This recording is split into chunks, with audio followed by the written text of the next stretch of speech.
বিএনপির এক বক্তা বলেছেন, যারা বলছে নৌকা ধানের শীষ, দুই সাপের একই বিষ, তাদের জিভটা কেটে দিবেন। খুন্তা, কুড়াল, দাও, কাঁচি যা আছে তা নিয়ে তাদের জিভটা কেটে কালো কুত্তাকে খাওয়াবেন, যা কেস হবে আমার নামে হবে। এই বিএনপির বক্তব্য। আপনারা আজকে দেখেছেন বিএনপির নেতা বলেছে, ওসি সাহেব হুমকি দিয়েছে, ওসি সাহেব আমাদের কথা অনুযায়ী চলতে হবে। আপনারা দেখেছেন যে সিলেটের পাথর, সাদা পাথর সব হজম হয়ে গেছে। আপনারা দেখেছেন ৩,০০০ কোটি টাকার পাথর লুটপাট করেছে। এমন কোন জায়গা নাই যেখানে চাঁদা দিতে হয় না, এমন কোন ব্যবসায়ী নাই যারা চাঁদাবাজের কবলে নাই।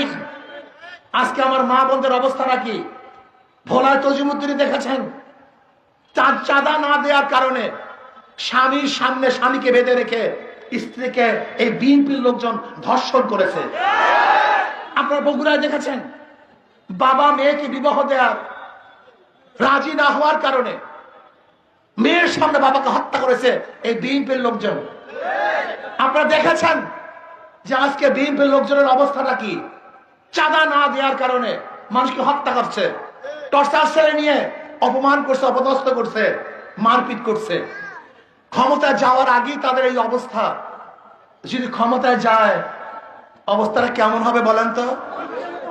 আমি অনেক সময় চিন্তা করছি, ওনারা বারবার বলে আমরা এত কেস খেয়েছি, আওয়ামী লীগ এত কেস দিয়েছে। তাদের অবস্থা দেখে আমি চিন্তা করছি, আওয়ামী লীগ তো কোন কেস দিয়েছে, কেস তো আরো বেশি হওয়া উচিত ছিল। যাদের চরিত্রের অবস্থা এই, যাদের অবস্থা এই, বাংলাদেশের পাবলিকেরও দোষ আছে। আমি কিছু নেতাকে দোষ দেই না, বাংলাদেশের পাবলিকের দোষ আছে। ওরা নির্বাচনের সময় ৫০০-১,০০০ টাকা নিয়ে ওদের বিবেক, দেশ, শান্তিকে বিক্রি করে দেয়। ৫০০ টাকা, ১,০০০ টাকার মাধ্যমে বিবেককে বিক্রি করে, শান্তি বিক্রি করে, দেশটাকে বিক্রি করে দেয়। একটা মোরগ কেনা যায় ১,০০০ টাকায়, আর তোমাকে কেনা যায় মাত্র ৫০০ টাকায়।